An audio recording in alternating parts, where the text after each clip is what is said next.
Dear Shrestha viewers, welcome. In this class, we are going to discuss about money supply. Before going into this topic, what did we discuss in last class? We discussed about demand for money. Yes, under three aspects. What are those?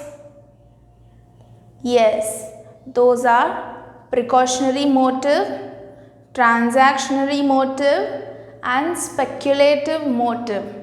Under these three motives only, people have good demand for money. And that demand for money was divided into these three aspects. Yes? We had a clear idea about demand for money. Now in this class, we are going to understand demand for money is fine. What is supply and how it is supplied? Actually, what is this money and from where it is supplied, how it is supplied? And what are the concepts under this money supply? All these things we are going to discuss it today in this class. Okay, before going into this topic, let me clear one thing. I want to ask you something like, what is money according to you? What do you think? A money is a currency note or it's a value or a thing which is used to make profits, etc. Or also this, that a money is a piece of paper by using which we can buy and sell all our commodities which of our choice. Whatever we want to sell, whatever we want to buy, we can make use of this money. Yes, according to it, it's just a piece of paper. Okay, then if you think it is just a piece of paper, then why are you using it? Why are you using it when if you think it is just a piece of paper? You're using it because it is said that it has some value. By whom it is said? It is said by government. So we trust the government, and government with RBI based on the trust and confidence issues this currency notes called money. On which trust and confidence it is issuing? On the base of concept called fiduciary issue. What is it called? Fiduciary issue.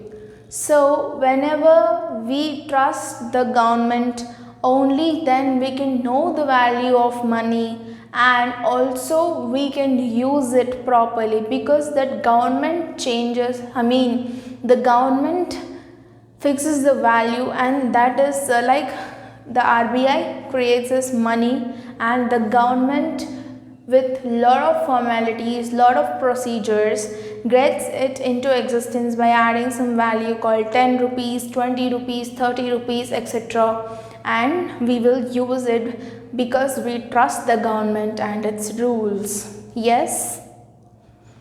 Now, so that's called either it is 10 rupee note or 10 rupee coin. Now, if we are trusting that government has given us a 10 rupee note, we are exchanging it, we are using it fantastically. But in the same case, in the 10 rupee coin or 20 rupee coin, when it is coming into existence, are we free to use it in the same way like we are using that currency notes? No, because even if it is said by government or some party, but at the corner of the heart, any one place, we will be having a small sort of confusion. Is it really useful? Is it valid? When new currency note comes into existence, yes, but when we trust the government and its rules, we will know the value of that currency note and we will be following it. Now, fine. We understood that government formulates all these rules and regulations, and tying up with RBI, it will get all these currency notes into existence so that we can use it, and because it is a medium of exchange. Okay, then what is this RBI now? We told that money is created, it is supplied from RBI. What is this RBI? I know it is Reserve Bank of India. I didn't ask you the abbreviation. What is RBI? It is a banking system across India. All these currency notes of Indian rupees, we have a currency for India, right? Rupees. That is what? That is formed or created or made in RBI, in banking system. Clear? So, when it was established or when it was nationalized? When was it nationalized or when was it established? Now, if I am asking you, it means that it is really important. In banking theory and practice, a subject called banking theory and practice, we have a topic called banks, its establishments and the years of getting nationalized. It is an important topic.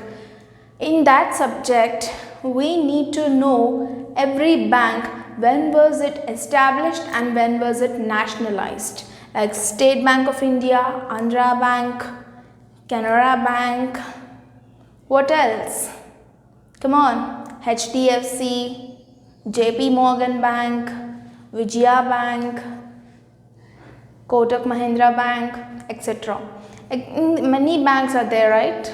So there are 21 nationalized banks, according to which years, when it was nationalized, when it was established, when it was nationalized and why it was nationalized, etc, etc, etc. That is a vast subject which talks about the banks, only about the banks, when it was established, when was it nationalized, for which it was nationalized, etc. So according to that. So now, because only the topic called RBI, why are we talking about it now? Because we need to know what is RBI actually, when it was formed, when it was nationalized and why it was nationalized. We know that it supplies money, currency notes, etc. Now I want to know, this is a small basic point which is really important. If you mention in exam, it can add good impression to your answer. Like, when was this RBI introduced and recognized and its nationalized bank? RBI was introduced, established in 1935 1st April, whereas it was nationalized in 1949 January 1st. When it was established on April 1st, 1935, whereas it was nationalized on January 1st of 1949. And now all these currency notes, etc., are made in RBI itself. Clear? What is RBI now? And money supplying of notes, supplying of currency notes, and demand for currency notes, supplying according to the demand, and also the supply control. Everything depends upon the issue department of RBI. Apart from banking system, we have issue department separate from that takes care of all these issue, control of money supply of money, etc. Okay, so that's about a small information of RBI. Okay, then now we are going to discuss, now we have understood a part, like why are we discussing it actually, what is money, how it was started, through which it was getting into force. Like government, when we trust the government, we will know the value, and according to government was combined with what? With RBI. And all these currency notes are made at what place? In RBI. And how it is controlled? Through issue department in RBI. And how this government is getting all these currencies to us? Through the concept called fiduciary issue. Clear up to here? Now if you are clear with all these concepts, then it is easy to understand what are the concepts of money in detail. Clear? Now we are going to talk about the money supply concepts. Okay, we just heard till now how the money is supplied, why is it supplied, etc. Now we are seeing different concepts under that. Okay, before seeing the different concepts, money supply is divided into two aspects, that is narrow money and broad money. What is narrow money and what is broad money? Let's discuss that. Narrow money includes all the liquid assets like cash, bank accounts, mutual funds, etc. What are these liquid assets? When the term arises itself, it's better to clear. I asked the meaning of liquid assets. This is maybe a 2-mark answer. What is liquid asset? Then you have to answer right. Liquid asset. Anything that can be easily converted into cash is called liquid asset. Clear? Examples I already gave you. Currency notes, cash, bank accounts, and then mutual funds, etc. Clear? All these comes under narrow money. Then what is broad money? That is different aspect opposite to this. Like here it includes all the liquid assets, then it is opposite to that. What's that? Non-liquid assets or less liquid assets and time or term deposits, etc., which cannot be easily converted into money, which can be in narrow, which cannot be in broad. Okay, clear? What is narrow? Liquid assets. What is narrow? Non-liquid assets. Okay. So if you are understanding what is narrow and broad money, now here I have few concepts will explain you about money supply. Let's see. Okay, now here you have M0, M1, M2, M3, M4. What are these?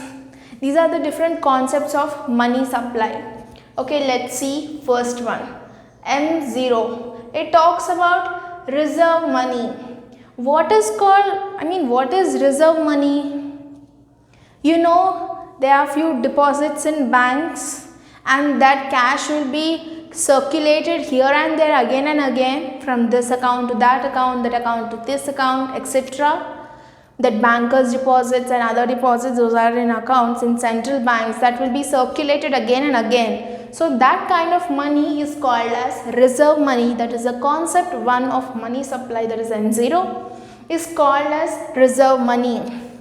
Okay, note down all these points. These are the subheadings M0, M1, M2, M3, M4, and these are the inside points, like what do you call it as reserve money.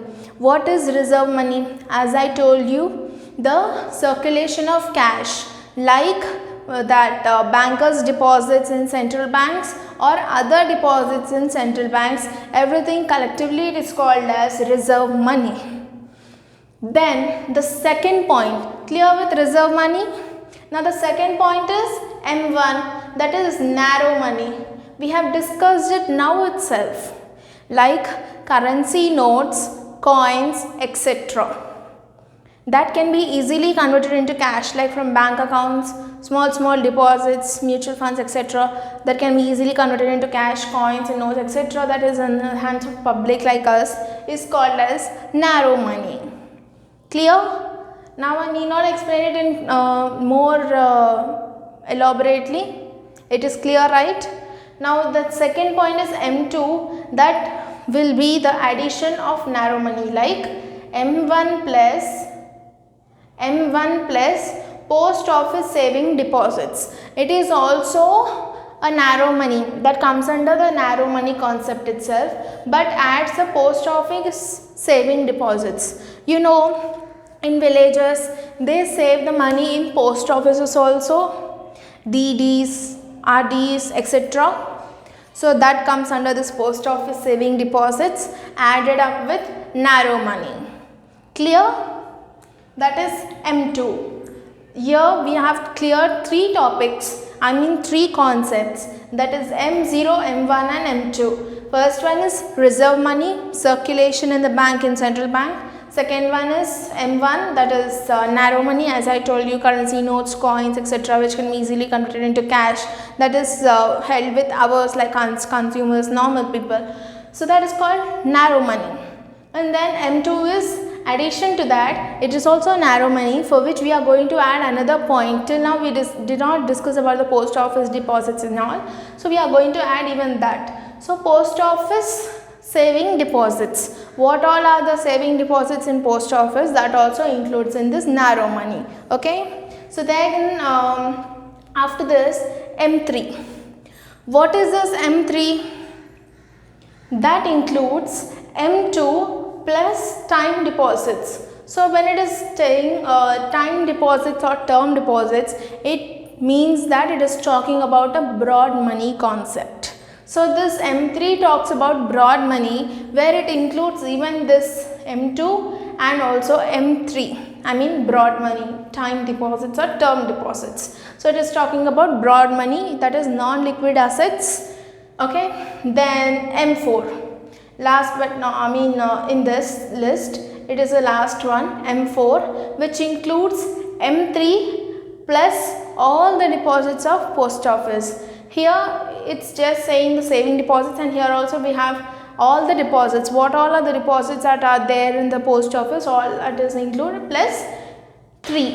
M3 is what? Broad money plus M2. Here it is included for M3, it is like M3 plus all the deposits of post office. So all these are the different types of concepts. Apart from that, we also have 3 different concepts to discuss under money supply, that is monetary deepening, or let me say in the line. So money multiplier, monetization, monetary deepening. Now what are these 3 concepts? These are the things which are used to calculate the money itself. So if you are talking about a money multiplier, that is a ratio between the reserve money and broad money. That is the ratio between broad money and reserve money. Reserve money is M0 and broad money is M3. Yes. So in order to calculate the money multiplier, we have to divide the broad money, that is M3, divided by M0, that is the reserve money. Then we get the between value, which is narrow money. And then monetization. What is monetization now? That is the ratio of narrow money. Actually we have some ratio, we will get a ratio for narrow money, right? So that monetization of that is only the monetization of money, that is the monetization value of money. The ratio which we get for narrow money is the same answer for this monetization. And then what is monetary deepening? Here we have the only single ratio of broad money. What is the ratio of broad money? Is only the value of monetary deepening. So these are 3 are the calculation methods for money supply. So from starting, let's discuss once again. Here we have discussed about the topic called what is money and what is RBI, when was it started, when was it nationalized, and also what is the concept through which government introduces the money, that is called fiduciary issue. And then we have seen the different concepts of money like narrow money and broad money, and then M0, M1, M2, M3, M4. And then we have seen what is money multiplier, what is monetization, and also what is monetary deepening. So this comes to the end of the session called money supply. If you like my video, kindly like, share and subscribe, and stay tuned to Shrestha. Thank you.